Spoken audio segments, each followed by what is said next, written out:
You've been thinking about retirement wrong. And nobody told you. Not your financial advisor.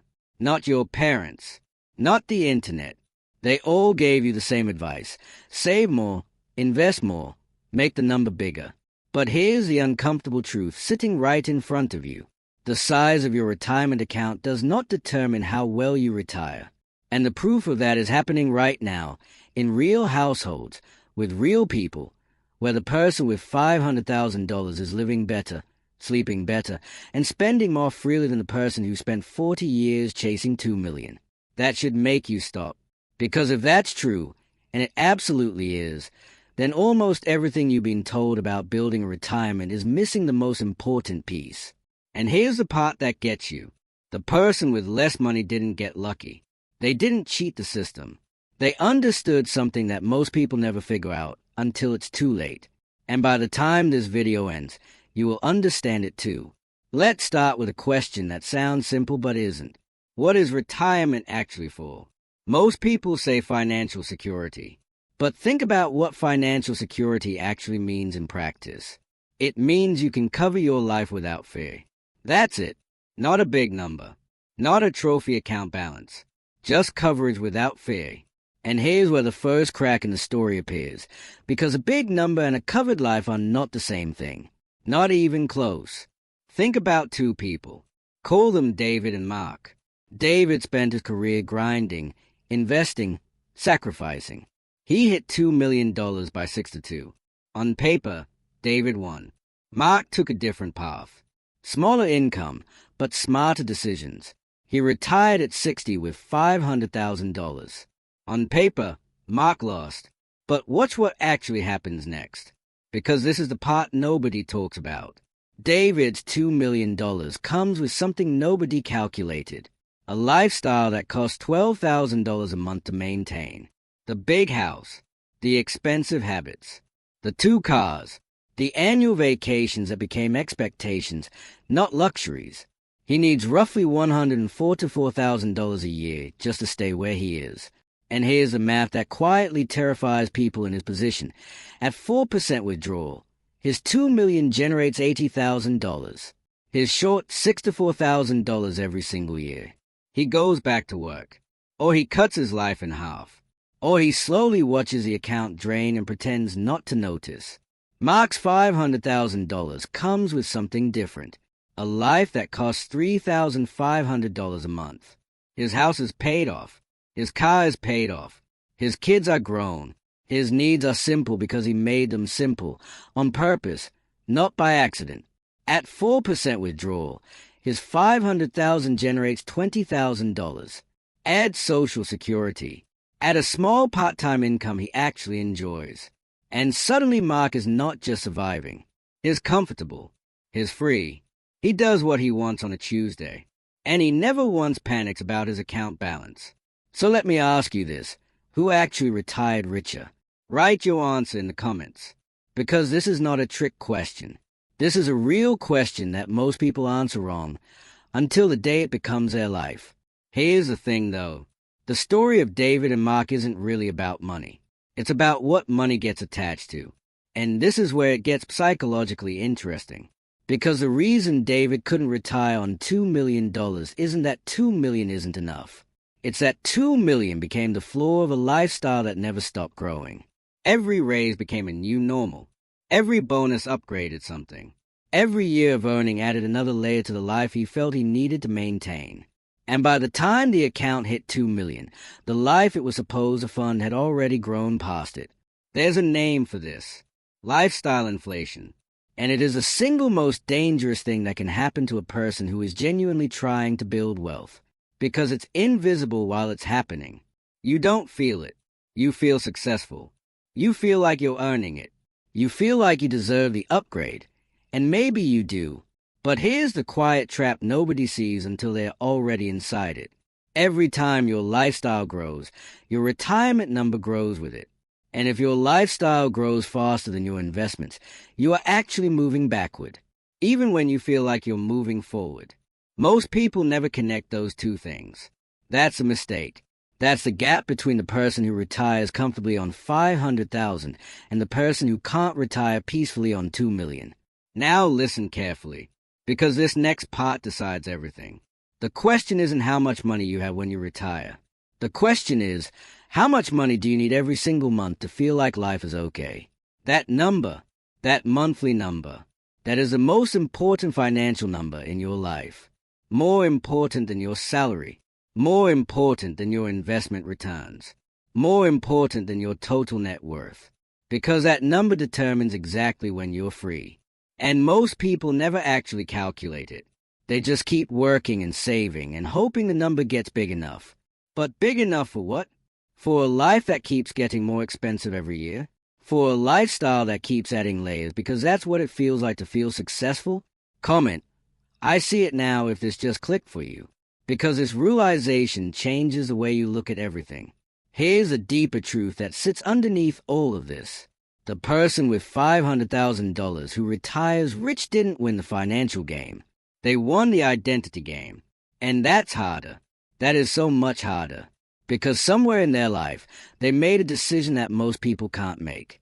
They decided that their self-worth was not attached to how big their life looked from the outside. They stopped needing the house to signal success. They stopped needing the car to signal power. They stopped needing the lifestyle to tell the world they made it. And when they stopped needing those things, something incredible happened. Their monthly number got smaller. And when their monthly number got smaller, their freedom arrived sooner. And when their freedom arrived sooner, they had more years, more actual living years, to enjoy everything they had built. The person with $2 million who can't retire, they are still playing the wrong game. They are not building a life. They are building a signal. And signals are expensive. Signals never stop needing upgrades. And signals do not love you back when you're 68 and your body wants to slow down, but your lifestyle won't let you. Here's a quotable line for you. Your retirement number is not a savings goal. It's a mirror. It reflects exactly what you taught yourself to need. Let that sit for a second. Now here's a part that most financial content completely skips, and it is a part that actually changes behavior. The reason lifestyle inflation is so hard to fight is because it doesn't feel like a mistake while it's happening. It feels like progress. It feels like reward. It feels like evidence that all the hard work is finally paying off. So when someone tells you to spend less, that advice lands wrong. It sounds like punishment. It sounds like deprivation. And your brain rejects it immediately because your brain is not wired to accept punishment as a long-term strategy. But what if you reframed it? What if instead of spending less, the goal was needing less? Because those are fundamentally different things. Spending less is about restriction. Needing less is about power. One shrinks your life. The other expands your freedom. And when you start making financial decisions from a place of power instead of restriction, the entire game changes. The person who retires on $500,000 is not someone who sacrificed. They are someone who chose. Consciously, deliberately, they chose what actually mattered to them and they stopped spending energy, time, money, attention on everything that didn't. And that is not a financial strategy. That is a psychological shift. And it is the hardest and most valuable shift a person can make. Tell me in the comments, does this sound familiar? Have you ever felt the pressure to upgrade your life even when the old version was working perfectly fine? Because almost everyone has. And almost no one admits it until they are watching it in someone else's story. Here's the thing about the $2 million trap that nobody says out loud. Many of the people inside it are not bad with money. They are actually quite good with money. They saved consistently. They invested well. They made smart decisions on paper. But they made all of those smart decisions inside a system that was also inflating the cost of their life at the same time. And two smart forces moving in opposite directions will cancel each other out every single time. It doesn't matter how good your investment strategy is if your monthly number keeps growing. You're filling a bucket with a hole in the bottom and calling it progress. So what does a person with $500,000 actually do differently? It comes down to three things. First, they fix their monthly number early and they protect it like it's the most valuable asset they have. Because it is. Second, They decouple their identity from their lifestyle. They find other ways to feel successful, powerful, and respected that don't require monthly payments. Third, they understand that retiring earlier with less is mathematical and emotionally better than retiring later with more, because time is the one thing you cannot buy back, ever, at any price. And here is the most dangerous sentence in personal finance. I'll simplify when I get there. You won't, because by the time you get there, simple will feel like failure. You will have spent 20 years building a life that feels normal to you. And normal is the most powerful anchor that exists. Changing normal at 60 is not impossible, but it is brutal. And the people who wait to simplify always regret not starting earlier. You will want to rewatch this, because the first time, you will only catch half of what was just said. The second watch hits differently. You will hear the parts you skimmed past. You will feel the parts you intellectually processed but didn't absorb. That's how this kind of content works, not because it's complicated, but because it's about you, and we're slow to really hear things that are about us. Here is the final truth. Retirement is not a number. Retirement is a ratio. It's a ratio between what your life costs and what your freedom generates. A small life with enough coverage beats a large life with a shortfall every single time. Always, without exception. And the people who understand that ratio early, they don't retire richer by accident. They design it. They protect it. They refuse to let the world talk them out of it.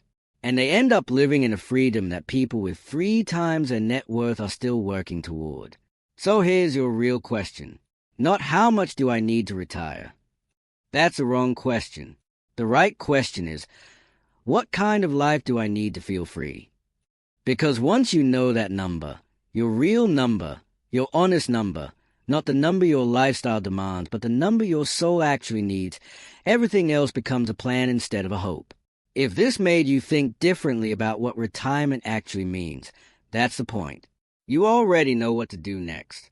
And if this is the kind of thinking you want more of, the kind that doesn't tell you what to do, but shows you what you've been missing, then you know where to find it.